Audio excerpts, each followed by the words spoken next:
Good morning, welcome to Headline Focus here live on Core Politics with me, Rob Double. It is Wednesday the 20th of June 2018. Let's have a look at what's making the political agenda today. And to start off with, this is covered in mainly the Times and the Guardian on their front page, but it's getting pretty universal coverage. A warning from the GCHQ Chief, particularly over Brexit and particularly over security cooperation. Now, the head of GCHQ, I should say this is unprecedented really for someone in this position. The head of GCHQ, normally a very, very discreet position to make any kind of big public statement.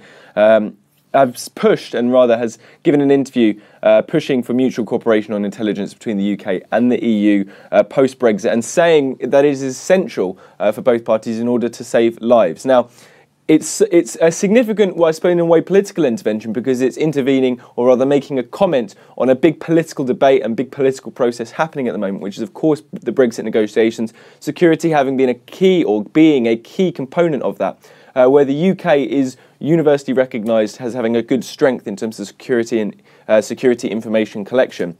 His name's Jeremy Fleming. He basically runs GCHQ. He made the point that both British intelligence has saved lives across Europe, and both sides have benefited from working together on our collective security. Now, a whole post-Brexit security arrangement is subject to negotiations. There has been a lot of warm words, particularly from Theresa May, the Prime Minister, and from the European side in the early stages of negotiations regarding the security partnership, wanting to make sure everyone remains safe, how security is essential to be, have cooperation, strong regional cooperation, strong transnational cooperation as well, particularly on issues to do with the movement of people across borders and stuff like that. But at the same time, if you consider what's happened most recently in the news, with the aviation backstop on Monday, if you remember, have a look on Monday's Headline Focus if you don't remember that. But also the Galileo project, which is the satellite project, the European satellite project, with the UK is at risk of being frozen out of at the European Commission's request. What we have seen here is actually, when it gets down to the nitty-gritty negotiations, having simply a good security arrangement or a good post-Brexit security deal isn't as straightforward as perhaps we were thinking, or rather should have been. And that is, to be fair, seemingly to be at the European Union's request, or rather them pushing their agenda as much as it is the UK. The UK obviously has that as a significant negotiating asset in terms of what it can do on security. But this, in terms of the extent of how this is new, it really is truly unprecedented for the GCHQ Chief to make this kind of intervention. So a very significant story. Have a read of that. Times and The Guardian are leading it on their front pages. Next up, Theresa May is quickly getting herself into a little bit of trouble over the relationship she's forging, and indeed the relationship she's having with President Donald Trump. Now, everyone knows about the importance of this special relationship post-Brexit for the UK and the US, about how the US could be a significant trading partner and real partner for the Britain to achieve this global Britain agenda, which the government is obviously pushing as part of the post-Brexit vision.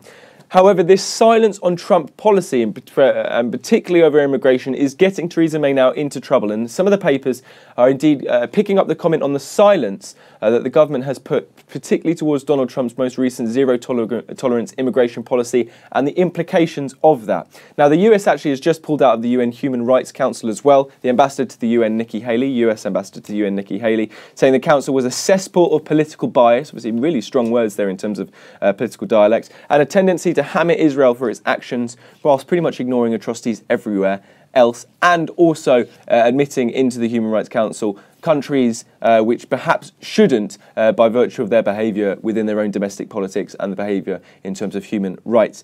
Now, the zero tolerance on immigration is the main one, though, because this is where there's been significant global news coverage in the UK as well over the fact that families have had to be split up as a result of this new zero tolerance policy. That means children had to be taken away from their parents while being if their parents were being jailed for illegally crossing the border into the US. And the US immigration officials, according to the BBC, say 2,342 children have been separated from 2,206 parents. And that's just between the 5th of May and the 9th of June. So that gives you a perspective of just the scale of this. Now, there's been a big backlash against the whole idea of children being separated from their mothers and fathers. But President Trump has very much stayed firm on his zero-tolerance approach and the implications of that in terms of splitting families up.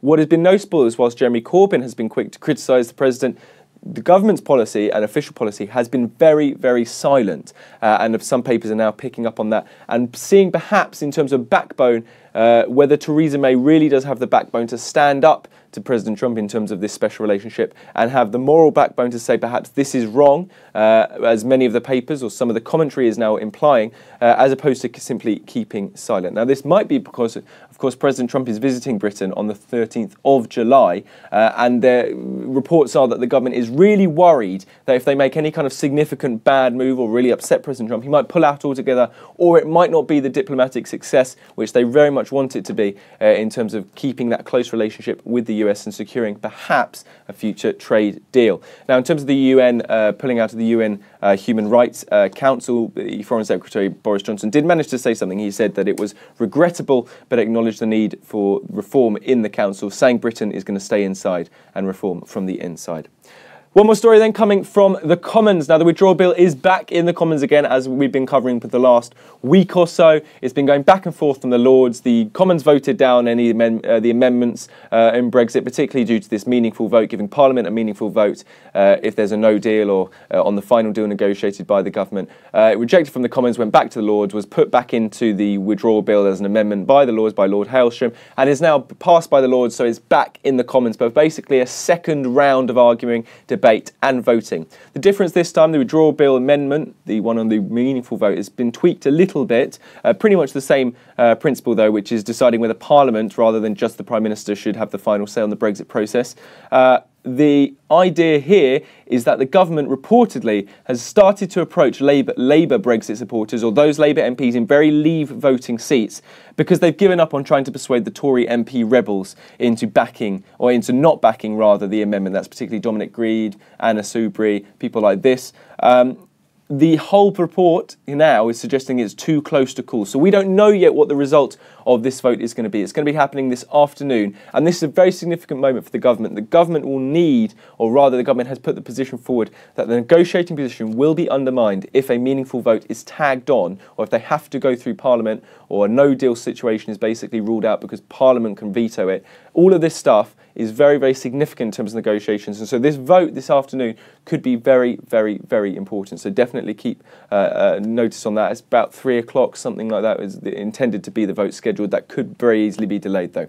But that's something very much to watch. It's a key moment, rather, in the Brexit legislative process.